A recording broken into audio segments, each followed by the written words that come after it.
Second place, and he's well in his way to the championship. Addictive Racing Developments Yamaha of Cornell de Villiers. Hello, here's something new. A prototype KTM quad in its first race, being ridden there by Addictive Racing's Dion Belcher. It's 8:45, an hour after the quads have departed. And how do the fastest competitors all think they'll play this race? I think today to try and get into front and use the dust to the best of your ability, but you know, I don't know, just see what the day brings. At the beginning of the year I had a crash, so I'm a bit out of the championship, but I'm keen to have a win today. But we'll see how it goes. It's a bit dusty, but we'll see how it goes. Ik denk ons gaan 'n bietjie van 'n probleem hê vandag met die stof. Ek het nie te baie run hazards gehad nie. Ek dink as ek weer die race kan klaarmaak en aan die ander kant uitkom, sal ek baie happy wees. Is that good Afrikaans or what? Fastest in the time trials, first away, Quinton Milton, the Connex Internet Honda. Rian Fanike, unbelievably, the AJA LC Castrol KTM, little 200 is second away. The big 500 of Alfie Cox, it's a Natro Freight KTM, in fact it's a 380. And Errol Dalton, that's a full-blown auto-paid cellular 500 Honda, that one. So they leave the starting area in the Tarkastad showgrounds and out onto the course. You can hear that big Sally Yamaha, that four-stroke Yamaha of Lance Trethewey. Sounds lovely. Got Clayton Ensler on the Leaf, Russell Campbell, Kawasaki not far behind. So as the bikes set off, the cars which started 2 hours ago, just about due for their first pit stop. And here are the leaders, the Chepiks, sounding very good as this always does. And they're going to have a driver change. Illman and Stungel, the old team, are back in business, second overall in their race car, so they've passed Harvey and Stone. And France Jr., he's in the seat for his 185-kilometre drive. And then the mighty Castrol Toyota Land Cruiser with the Yokohama tires, RP and Robin Houghton lead the trucks in by a long way. Just watch us for a well-drilled pit stop.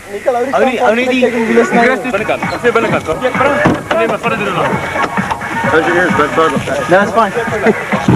As they get ready to depart, John Weir Smith, Murray Hume in the Jimco. A big vehicle with all that suspension, as we pointed out before. 4 of them on each side.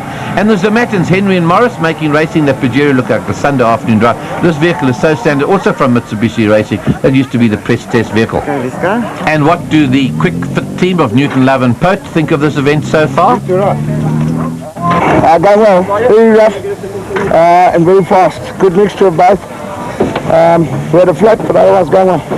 Going to get out there now. Right, thanks. As the Buckies start to arrive for their stop, first to the Class E Buckies, the Birkins in the lead, and guess what? They haven't got a front diff. Once again, in the lead by 3 minutes. Here's a big competition from Karstorp, Traubel and Volmans in the Hilux, and fourth fastest in the race this morning so far, the husband and wife team, Tony Yo and his wife Mandy in that Sabat Land Rover there on Continental tires. They've got a BMW 2.8 engine, also very crisp, and makes that big get along so quickly. Pit stops are over onto lap 2 of this 185-kilometre loop. France Jr. at the wheel is getting into his stride. That surface would say it's very rough. As you heard those competitors say, but watch those front wheels.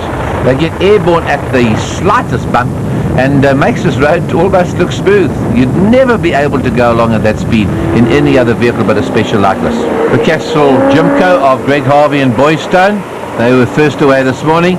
And the first bit of this route is really survival until you get onto those fast open sort of Karoo roads.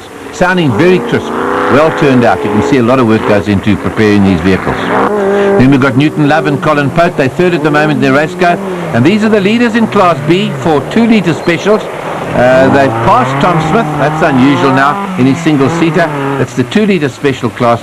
Tom Smith has broken a side shaft.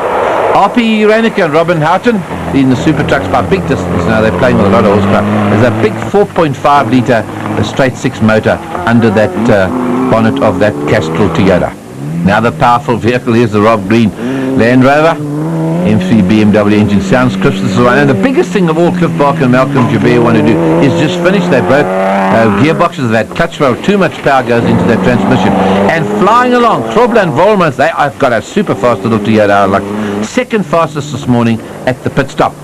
A new leader in Class D. Hello, what's happened to Woolridge and Vermaak?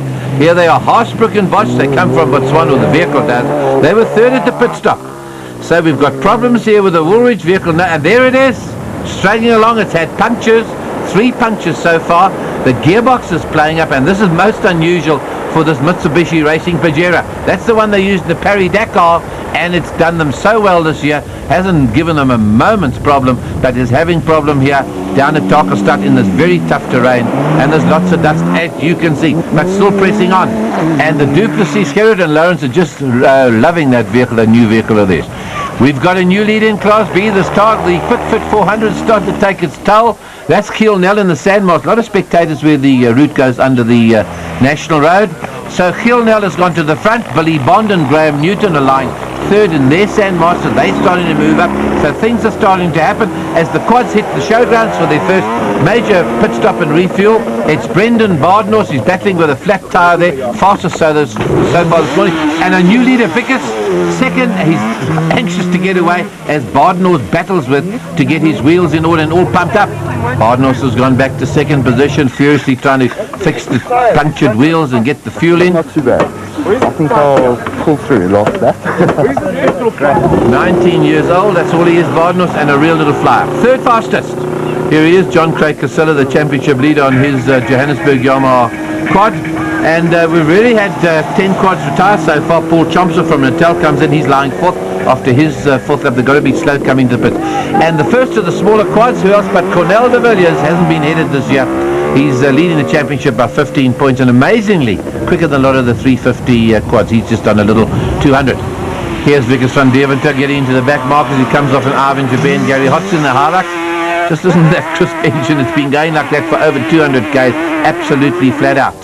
Next one on, Brendan Bardnorse, battling those tyres. He's got a puncture still. He's got 180 k's to go and he's flying. It's not putting him off one little bit. The right front tyre is going under the rim into that thick sand, and does it slow him down? Not one little bit. Behind him, the Joburg Yamaha of John Craig Costello. He wants second place. He knows there's been problems. He's been told in the pit. Here's Paul Chomser. Finds his own route around that thorn tree. He'll try and keep out of that thick sand. And just look how fast these guys. There's a couple of unnumbered bikes coming through, going absolutely flat out. 180 k's an hour these Banshees can do in a straight line. Another one, and you've got to fight it. These are very talented, I'd say, very brave riders going flat out. Here's Cornell de Villiers, little 200, good for 140 k's an hour, very effective and faster over this route, and as we say, than a lot of the 350s. The king is in the pits. The Dakar hero, second in Spain 2 weeks ago in the Baja.